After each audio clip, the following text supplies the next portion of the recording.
কোরআন শরীফে একটা সূরা আছে, সূরা হজ। ওই যে আমরা হজ করি না, এই হজ সূরাটার নাম। এই সূরার শুরুতে আল্লাহ তাআলা এই পৃথিবী ধ্বংসের কিয়ামতের একটা সাংঘাতিক বর্ণনা দিয়েছেন। ওইখানে আছে আল্লাহ বলেন, ইয়া আইয়ুহান নাসু তাকু রাব্বাকুম, হে মানুষ তোমরা আল্লাহকে ভয় করো। আর শুনো, ইন্না জালজালাতাস সাআতি শাইউন আযীম, নিশ্চয়ই কিয়ামতের ভূমিকম্প, জালজালা, এই যে বললাম জিলজাল এবং জালজালা অর্থ ভূমিকম্প।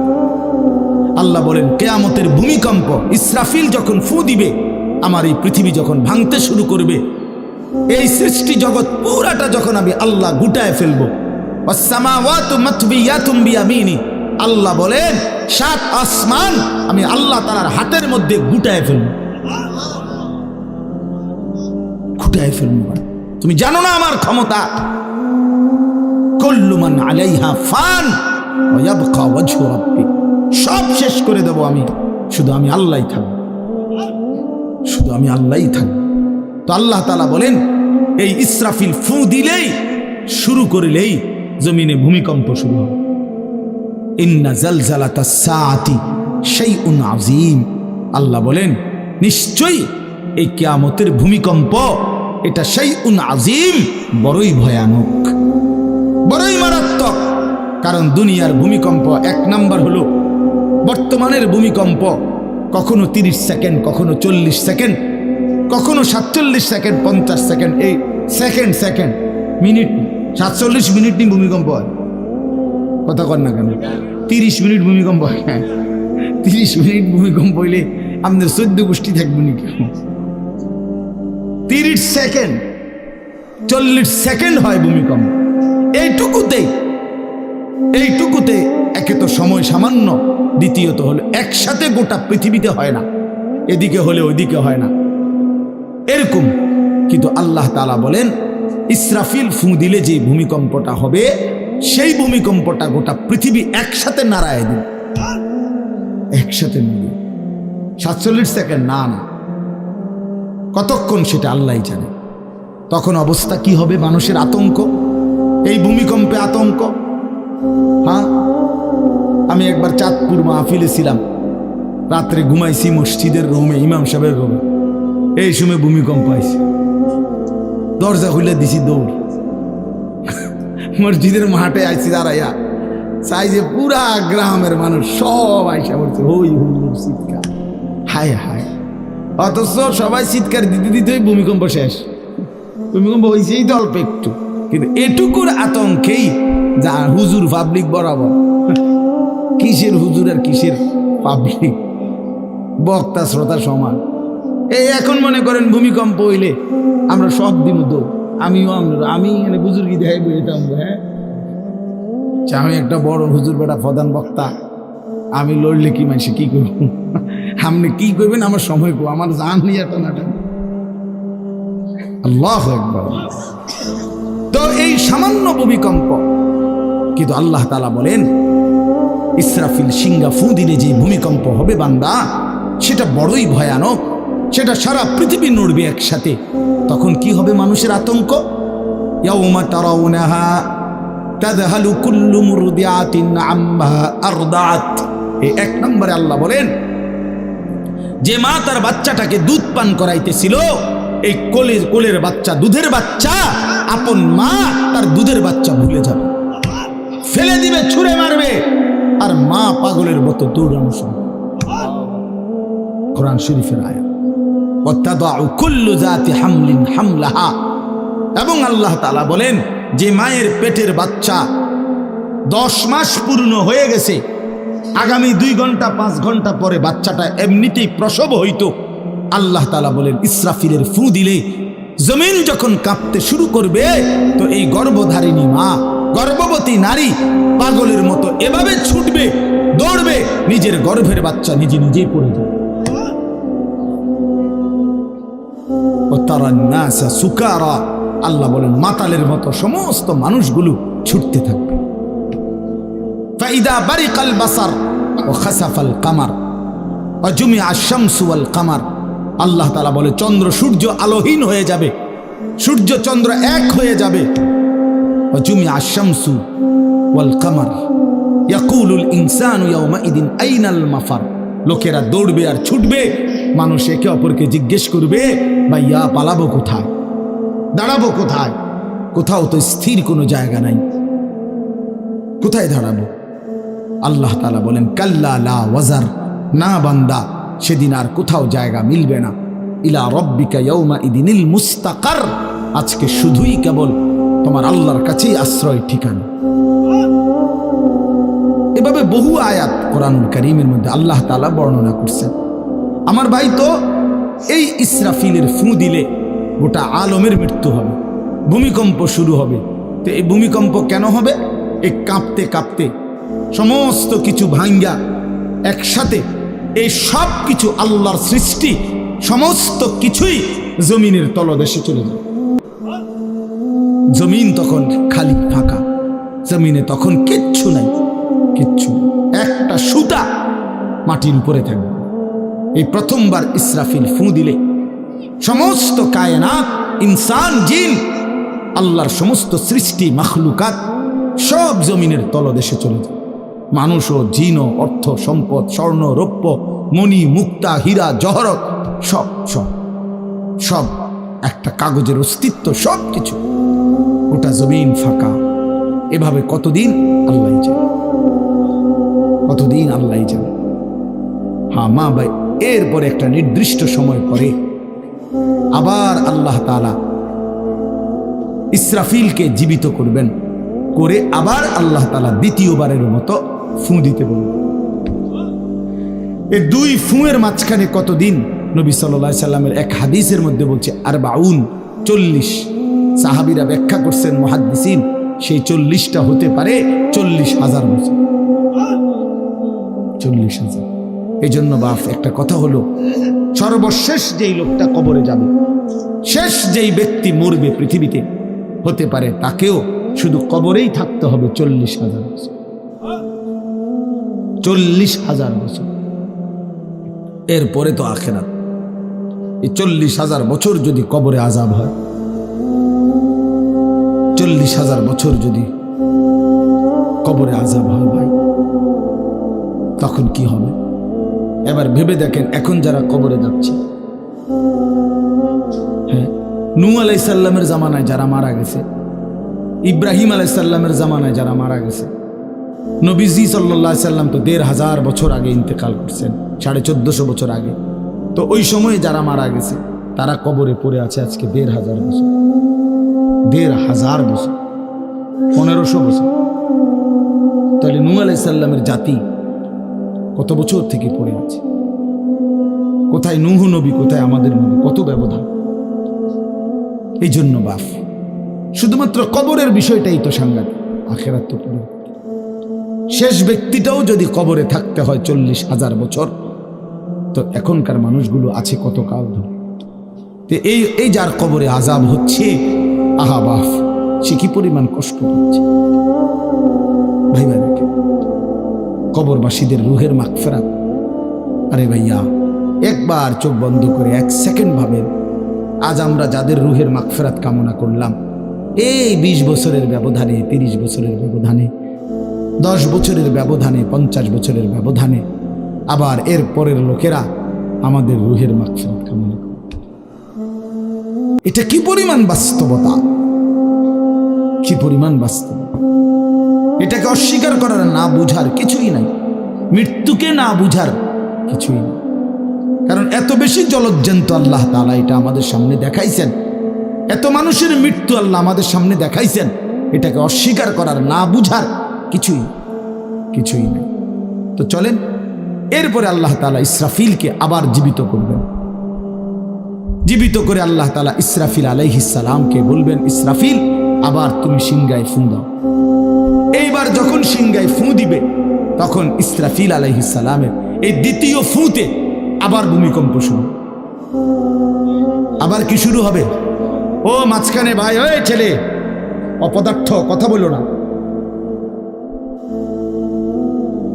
হাসাহাসি করো না, কারো কথা বাকি থাকলে, দুষ্টামি বাকি থাকলে উঠে চলে যাও, বাহিরে আলাদা জায়গা আছে। গাফেল সন্তান কোনো কিছুতেই যাকে কোনো আসর করে না। আহা, আপনারা জানেন না, আপনাদের এক এক ছেলের অবস্থা হলো কলিজাটা পাথর হয়ে গেছে। কোনো কিছুই তার কলিজা নাড়ায় না। এত শক্ত জানোয়ার যে খোদার 365 দিনে কোনো দিন ফজরের নামাজ পড়ে না, একদিনও না। মানুষের বাচ্চা এত বড় জানোয়ার হয় কেন? আরে তুই কোন মানুষের বাচ্চা? তুই কোন মার দুধ খাইলি? নাফরমান। কেমনে মানুষ হইল? এটা কি ধরনের মানুষ? একদিনও নামাজ পড়ে। ছি ছি ছি ছি ছি, মুসলমানের বাচ্চা এত বড় জানোয়ার হয় কেন? কোনো দিন নামাজ পড়ে না, 6 মাসে 9 মাসে কোনো দিন বলতে পারবে না নাফরমান কোনো দিন 5 ওয়াক্ত নামাজ পড়ছে কিনা। হায় হায়, এত বড় অসভ্য। মায়ের সন্তান হয় কেমন? বাবার সন্তান হয় কেমন? চিন্তা কর। কোনো কিছুই ছেলে পেলেদের হালাত হলে এই পরিমাণ লাগাম ছাড়া কিসের মা কিসের বাবা, কে তার মা কে তার বাপ, কে কি তার ধর্ম, তার আল্লাহকে তার রসুলকে, তারে বানাইছে কে, আসছে কোত্থেকে, কেন আসছে, কি করতেছে, কি করছে, কিচ্ছুর খবর, কিচ্ছুর খবর। আসে, হাঁটে, বুট খায়, বন খায়, মোবাইল টিপে, খারাইয়া মতে, বইয়া মতে, বন্ধু বান্ধবদের সাথে আড্ডা দেয়, মেয়ের পিছনে ঘুরে, অসভ্য অশ্লীল কথাবার্তা বলে। এটা কি একটা জিন্দিগি হলো? ভেবে দেখেন। উফ, কোন সুস্থ স্বাভাবিক মানুষ এমন হয়? বলো ভাইয়া, বলো। রাগ করো না বাপ, কে তোমা করে মনে করাই দিবে? কেউ মনে করায়।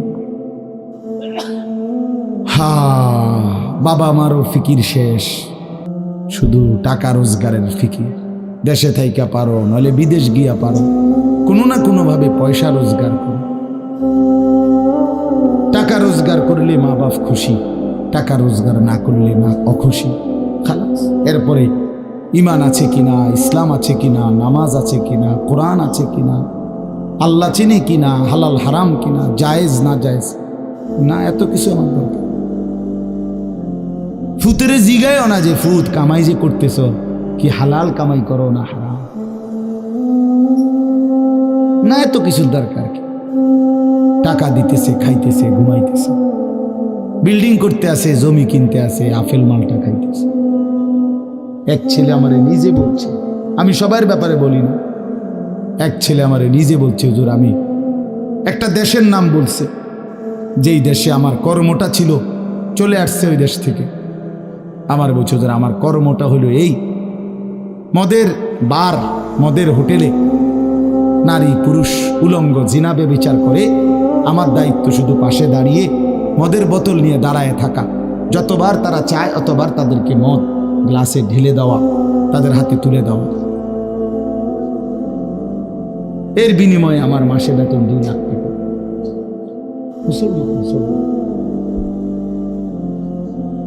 মুসলমানের সন্তান, বাংলাদেশের সন্তান। তো এই টাকা যখন বাবা খাচ্ছেন, বিল্ডিং করতেছে, কোনো টেনশন নাই। আমি আবারও বলছি, আমি সবার জন্য বলি না, ওই বলছে দিকে অট্টা কইছি, কথা বুঝছেন? আমি তো নাম ঠিকানা বলি না। এই জন্য আমার বাপ, ডাক দিয়েন না, ডাক দিয়েন না, একজনও ডাক দিয়েন না, অসভ্যরে ডাক দিয়েন না। হ্যাঁ হ্যাঁ, ডাক দিবেন কেন? হাইওয়ানকে ডাক দিবেন কেন? শুনেন, আপনারাই শুনেন, এত এত মানুষ শুনতে হবে না, কোনো অসুবিধা নাই, কোনো অসুবিধা নাই। আমি তো এটাই বুঝাইতে চাইতেছি, প্রত্যেকটা মানুষ আজকে মুসলমান, আমরা ঘর দেখায়, ফার্নিচার দেখায়, বিল্ডিং দেখায়। হুজুর দোয়া করেন, ঘরটা করছি, হুজুর দোয়া করেন, কিটা দোয়া করতে পারে? কিতা দোয়া করতে, বিল্ডিং এর দোয়া কিতা, আবার ইট বালুর লেগে দোয়া করে লাভ কি বেড়া? হুজুর মোটরসাইকেল কিনছি, কিন্তু দোয়া করে দেন, কিতা দোয়া করতো? কি মোটরসাইকেলের দোয়া কিতা? আবার আজীব লাগে না? বাস্তব এগুলো ছাদ ডালাই দিই আজকে, কিন্তু দোয়া করে দেন, ছাদ ডালাই দোয়া। হ্যাঁ, ওটা ছাদ ডালাই করে, ওটার ফুতে মোবাইলে অশ্লীল উলঙ্গ ছবি দেখে। ওটার সন্তান উনি দাঁড়াইয়া রয়েছে মিস্ত্রির সামনে, ওনার গাম বাইয়া বাইয়া পড়তেছে ছাদ ডালাইয়ের দিন, আর অসভ্য জানোয়ার সন্তান বন্ধুদের সাথে উলঙ্গ ছবি দেখতেছে। ওই জানোয়ারের জন্য উনি ছাদ ডালাই নিয়েছে, ওই হাইওয়ানের জন্য উনি ঘর করে দিয়ে দিতেছে। উনি কবরে জায়গা ঘর করে দিয়ে গেছে, এর জন্য ঘর করলেন? ছি ছি ছি ছি ছি। আমার দেওয়া ঘরে আমার কষ্টের কমাইয়ে এখানে বসে বসে রঙিন ছবি দেখবে, উলঙ্গ দৃশ্য দেখবে ঘরে শুয়া শুয়া সারা রাত। এর জন্যই আমার জীবনের এই অর্জন, এই ছিল আমার উপার্জনের উদ্দেশ্য। আহ, কতবার বললে বুঝবেন? কেমনে বললে বুঝবেন? কারে বললে বুঝবেন? আল্লাহ মাফ করে দেন। চলেন বাপ, তো বলতেছিলাম আল্লাহ তাআলা ইসরাফিল আলাইহিস সালামকে বলবেন আবার ফু দাও। তো তিনি দ্বিতীয়বারের মতো ফু দিলে জমিন আবার ভূমিকম্প শুরু হবে।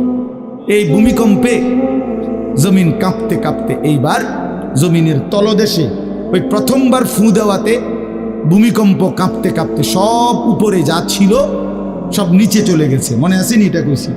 তাহলে উপরটা কি? ফাঁকা। এইবার নিচে যা ছিল সব উপরে চলে আসবে। এই আসলেই এটা হাসরের মাঠ। সমস্ত নিচের জিনিস যা কিছু, একেবারে মানুষ, গরু, ছাগল, হাঁস, মুরগা, জিন, ইনসান, ঘর দুয়ার, বাজার, ব্যবসা, দোকান, টাকা, হীরা জহরত, মণি মুক্তা, টাকা পয়সা, অর্থবিত্ত, সব সোজা কথা জমিনের তলদেশের সব কিছু জমিনের উপরে উঠে আসবে। এই উঠে আসলেই এইটা হাসরের মাঠ। এইটা, এই হাসরের মাঠ কোনটা জানেন? এই যেখানে বসে আছেন এখন, এটাই হাসরের মাঠ। এই জমিনের উপরেই হাসরের মাঠ। বাকি শুধু আল্লাহ কোরআন বলছে ইদাল আরদু মুদ্দাত, আমি আল্লাহ জমিনটাকে টেনে আরো লম্বা করে দেব, আরো বড় করে দেবো, আর কি প্রশস্ত করে দেবো। কারণ ওই যে পিসের মানুষ কারণ লাগবে না, মানুষ তো দাঁড়াই বসেই আদম আলাইহিস সালাম থেকে নিয়া, তো মানুষ বেশি না? মানুষ, গরু, ছাগল, হাঁস, মুরগা, জিন, ভূত সব খারাপ না, সব দাঁড়াবে। তো এই জন্য আল্লাহ তাআলা বলেন জমিন আমি প্রশস্ত টেনে দিব, লম্বা করে দিব, এতটুকু। বাকি এটাই হাসরের মাঠ, এটাই হাসরের মাঠ। এই কথাটাই এখানে আল্লাহ তাআলা উল্লেখ করছেন। ইদা জুলজিলাতিল আরদু জিলজালাহা, যখন দ্বিতীয়বারের মতো ইসরাফিলের ফু দিলে জমিনের ভূমিকম্প শুরু হবে। ওয়া আখরাজাতিল আরদু আসকালাহা, আল্লাহ তাআলা বলেন তখন জমিন তার তলদেশে যা ছিল সমস্ত জমিনের তলদেশে, এগুলো এতদিন জমিনের বোঝা ছিল, বোঝা মানে মাটির নিচে, এগুলো সে মনে যেন ফোজা কান্দে লইছে। এবার ওয়া আখরাজাতিল আরদু আসকালাহা, জমিন তার বোঝা মানে জমিনের তলদেশে যা ছিল সে এবার তা জমিনের উপরে উঠায়, উপরে উঠায়। এরপরে আশ্চর্য কথা শুনেন, এরপরের কথাটার জন্য রাসূলুল্লাহ সাল্লাল্লাহু আলাইহি সাল্লাম হাদিসে বলছেন, এই ভাই শুনেন, ছেলেরা তোমরাও শোনো। নবী সাল্লাল্লাহু আলাইহি সাল্লাম বলেন এই জমিনের তলদেশ থেকে যখন সবকিছু উপরে উঠে আসবে তখন অর্থ সম্পদ, হীরা জহরত, মণি মুক্তা, স্বর্ণ রৌপ্য এগুলো স্তূপ আকারে উঠে আসবে জমিনের উপরে, মানে হাসরের মাঠে। তো নবীজি একেবারে স্পষ্ট হাদিস, নবীজি সাল্লাল্লাহু আলাইহি সাল্লাম বলেন তখন এই স্বর্ণ রৌপ্য, টাকা পয়সা, হীরা জহরত এগুলো, এই অর্থ সম্পদগুলো আল্লাহর কুদরতে কথা বলবে। স্বর্ণের টুকরা কথা বলবে, কথা বলবে, রৌপ্যের টুকরা কথা বলবে, এগুলো কথা বলবে। কথা কি বলবে? এগুলো তখন ওই নাফরমান মানুষগুলোকে ডাক দিবে, ডাক দিবে, আইয়ুহাস সারিক, হে চোর, এদিকে আও। এই সম্পদের জন্য চুরি করেছিলে, আজ যা দরকার নেও। আইয়ুহাল কাতি', হে ডাকাত, এদিকে আও। এদিকে আসো। এই সম্পদের জন্য ডাকাতি করছিল, আজ নেও। হে আত্মীয়তার আইয়ুহাল কাতি', আত্মীয়তার সম্পর্ক ছিন্নকারী ব্যক্তি, আসো। এই জন্য ভাইয়ের সাথে যুদ্ধ করছো, বোনের সম্পদ নষ্ট করছো, চাচারে সম্পত্তি দাও নাই, এই জন্য, এই দুনিয়ার জন্য নেও। এখন না, এখন যা লাগে নেও। এইভাবে প্রত্যেক নাফরমান পাপীকে, হে হারামখোর সুদ করে দিগা, এখানে টাকা যা লাগে নে, নে বাটপার, এখান থেকে টাকা নে। কি পরিমাণ টাকা দরকার ছিল তোর, নে। এইভাবে রাসূলুল্লাহ সাল্লাল্লাহু আলাইহি সাল্লাম বলেন, দুনিয়ার এই সম্পদগুলো কথা বলবে আর ডাকবে। ডাকলে মানুষ, আচ্ছা এটা তখন কেরম লিখবো? কথা বোঝেন নাই? এডিজন কথা বলবে, ডাকাডাকি করবে, মানুষ কি বলবে? লোকেরা তো সবাই দাঁড়াইছে, মানুষও তো দাঁড়াইছে, তারারই তো ডাকতেছে, তো তারা কি বলবে? ওয়াকালাল ইনসানু মা লাহা, আল্লাহ নিজেই বলতেছে, লোকেরা তখন মানুষগুলো বলবে মা লাহা, এটা কি হলো? আরে এইটা কি কারবার? এগুলো কথা বলে কেমনে? এগুলো কি কয়? এরা আমার চিনলো কেমনে? আমি যে সিটার, আমি বাটফারে চিন্না লাইলো। ইন্নারিল্লাহ, একেবারে পুরা ধরা, অনবিচার আচার কিছুই শুরু হয়েছে না, এখনই বেজ্জুতি, বাকিটা তো অবস্থা খারাপ। মানে অর্থাৎ মানুষগুলো অবাক হয়ে বলবে মা লাহা, কি হলো জমিনে, কি হলো এগুলোর? এরা এমন করছে কেন? এরা কথা বলছে কেন? আল্লাহ বলেন ইয়াউমাইদিন তুহাদ্দিসু আখবারাহা, আল্লাহ তাআলা বলেন, বান্দা হে কি দেখছো হবে? এই মাত্র দেখলা স্বর্ণ রৌপ্য টাকা পয়সা কথা বলে, এখনে না দেখবা আসল খেলাটা।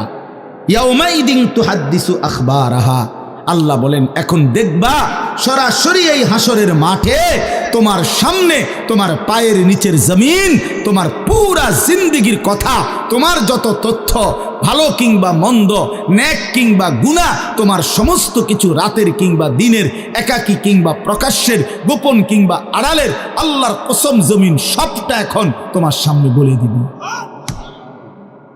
ইয়াউমাইদিন তুহাদ্দিসু আখবারাহা, রব্বুল আলামিন বলেন জমিন সবটা কথা বলে দিবে, ভালোটাও মন্দটাও, আলোটাও অন্ধকারটাও, একাকীয় অন্ধকারেও, প্রকাশ্যেও, সবার মাঝেও সব বলে দিবে। রাতের চুরি বলে দিবে, রাতের তাহাজ্জুদটাও বলে দিবে, মদের আড্ডার কথাও বলে দিবে, জুয়ার আড্ডার কথাও বলে দিবে। সারা রাত যুবক উলঙ্গ ছবি দেখেছ, আল্লাহর কসম সেটাও বলবে। যে যুবক মালিকের সেজদা দিয়েছে সেটাও বলবে। তাহাজ্জুদ শোনাবে, আবার সবার সাথে যে জামাতে নামাজ পড়েছে এটাও বলবে, সব কিছু বলে দিবে।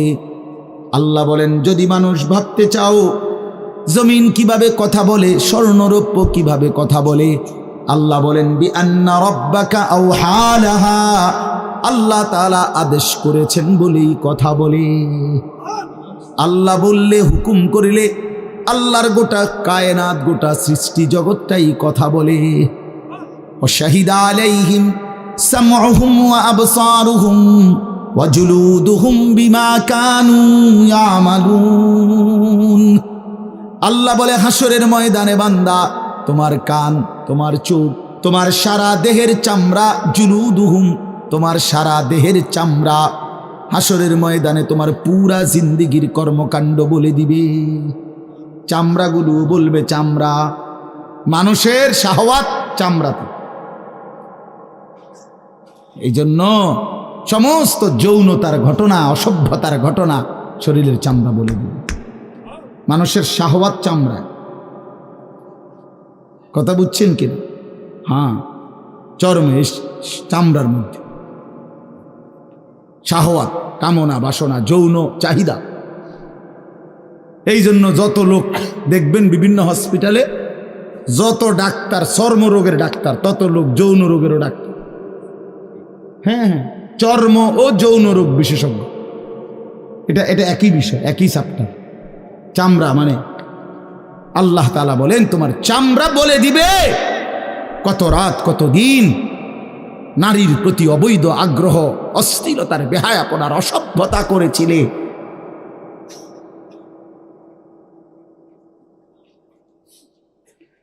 হায় হায়, বিআন্না রাব্বাকা আওহা লাহা, আল্লাহ বলেন আমি আল্লাহ হুকুম করেছি বলে কথা বল। এই জন্য আল্লাহ হুকুম করিলে চামড়াও কথা বলে, কানেও কথা বলে। এখন কি কানে কথা বলে? কিন্তু সেদিন বল চোখেও কথা বলে। এখন চোখ কথা বলে না, মানে সব কিছুর জবান খুলবে, সব কিছু। আপনারা বলেন আমরা তো মনে করি জিহ্বায় কথা বলে না, জিহ্বায় কথা বলে না, আল্লাহর হুকুম হইলে কথা বলে। নাহলে যেই লোক বোবা তারও তো জিহ্বা আছে না, তো সে কথা বলে না। যেই লোক কানে শুনে না, তো তার কি আপনার এইভাবে কান বলতে কিছু নাই, তো সে শুনে না কেন, কথা বলেন না কেন? আল্লাহর হুকুম। যার চোখ, যে চোখে দেখেন, এই যে জুয়েল ভাই, আমি মূলত তার মহব্বতেই মাহফিলটা দিছি। তো এই যে দেখে না, তো তার এভাবে তো চোখ আছে, সে দেখে না কেন? আল্লাহ তাআলার হুকুম নাই বলে দেখে, ঠিক কিনা বলেন না কেন? মজার বিষয় হলো রাসূলুল্লাহ সাল্লাল্লাহু আলাইহি সাল্লাম হাদিসে স্পষ্ট বলেছেন, বিশ্বাস করেন, একেবারে বিশুদ্ধ হাদিস, আল্লাহ তাআলা তার দুইটা চোখ নিয়ে গেছে। নবীজি বলছেন সে যদি সবর করে আল্লাহর হুকুমের উপরে চলতে পারে, রাসূলুল্লাহ সাল্লাল্লাহু আলাইহি সাল্লাম বলেন আল্লাহ তাআলা তাকে এই দুইটা চোখ নিয়ে যাওয়ার কারণে, অন্ধ বানানোর কারণে সে যে সবর করলো, আল্লাহ রসুল বলছেন আল্লাহ তাআলা নিশ্চিত তাকে জান্নাত দান করবে। এই জন্য তুমি ভাই সবর করো। মালিকের এই দুনিয়া দেখতে পারলা না, তো অপেক্ষা করো, একদিন জান্নাত দেখবা, জান্নাতের হুর দেখবা, তো আরো মজা হবে যে আমি প্রথমেই জান্নাতই দেখলাম, জান্নাতই দেখলাম। যা মালিক, দুনিয়া দেখলাম না তোমার, তুমি আমারে জান্নাত দেখাই। আল্লাহ তৌফিক দান করুন। ইয়াউমাইদিন ইয়াসদুরুন নাসু আশতাতান লিয়ুরাউ আ'মালাহুম, আল্লাহ বলেন তখন দলে দলে ফেরেশতারা মানুষগুলোকে লাইনবদ্ধ, সারিবদ্ধ করে দলে দলে বানাবে। লোকেরা পরস্পর, প্রত্যেকটা মানুষকে ফেরেশতারা আলাদা আলাদা গ্রুপ বানিয়ে দেবে হাসরের ময়দানে। তখন প্রত্যেকে এই গ্রুপে গ্রুপে, দলে দলে লিয়ুরাউ আ'মালাহুম, নিজেদের আমল নামা, নিজেদের আমল দেখবার জন্য সামনে এগিয়ে যাবে। অর্থাৎ প্রত্যেককে তার আমল নামা দেখবার জন্য, দেওয়ার জন্য নির্দিষ্ট জায়গায় নিয়ে আসবে। নেওয়ার পরে সেখানে প্রত্যেকের ফাইল, প্রত্যেকের খাতা, আমল নামা তার হাতে তুলে দেওয়া হবে। দিলেই সে দেখবে। আল্লাহ বলতেছেন ফামান ইয়ামাল মিসকালা যাররাতিন খায়রান ইয়ারা, এক বিন্দু, এক অণু পরিমাণ, পরমাণু পরিমাণ, সামান্য থেকে সামান্য পরিমাণও নেকি, কল্যাণ, তাও তুমি দেখতে পাবা। ওমান ইয়ামাল মিসকালা যাররাতিন শাররান ইয়ারা, বিন্দু থেকে বিন্দু মন্দ যা করেছিলে তাও তুমি দেখতে পাবে। এক জাররা, মূলত জাররা বলে তাফসীরের মধ্যে লিখছে লা ওয়াজনা লাহু লা জিনাতা লাহা, যেটার কোনো ওজন হয় না, এত সামান্য, এত সামান্য, ওজন নাই, মানে 100 গ্রামও না, 10 গ্রামও না, 1 গ্রামও না, আধা গ্রামও না, এত সামান্য, এটার কোনো ওজন নাই, ওজন নাই, ওজন আসে না আর কি, ওজনে হয় না, এরে বলে জাররা। তাফসীরের মধ্যে লিখছে কোনো ব্যক্তি, হযরত আব্দুল্লাহ ইবনে আব্বাস বলেন, কোনো ব্যক্তি যদি মাটিতে এমনি হাত মারে, মানে হাত লাগাইয়া আবার উঠাই লাইছে, তখন এই যে বালুগুলো লাগছে, এই বালুর যেগুলো হাত থেকে ঝরে পড়ে কণা, এগুলো তার চাইতে সামান্য এক জাররা। আমার উস্তাদ বলছিলেন ছাত্র জীবনে আমাদেরকে, যে মানুষ যে কাপড় ধুইয়া চিপে, কাপড় এমনি চিপ্পা রৌদ্র দেয় না, মানে চিপ্পাই তো ফানি ফেলায়, তো কাপড় চিপ্পা সাইরা মানুষের একটা স্বভাব হইল রৌদ্র দেওয়ার আগে এটার একটা ঝাড়া মারে, লুঙ্গিটারে একটা আগে কি মারে, ঝাড়া দিয়া এরপরে দেয়। এই যে লুঙ্গিটা ঝাড়া দিলে যে ছোট্ট ছোট্ট পানির ফোঁটা ছিটকাইয়া পড়ে, এই ফোঁটা এগুলো পিচ্ছি পিচ্ছি, এগুলো এক একটা জাররা, অথবা তার চাইতে ছোট। এটার ওজন আসবে না, এটা 1 গ্রামও হবে না, আধা গ্রামও হবে না। এই সামান্য ভালোটাও তুমি দেখবা, মন্দটাও দেখবা। কেমনে আড়াল করবেন ভাই?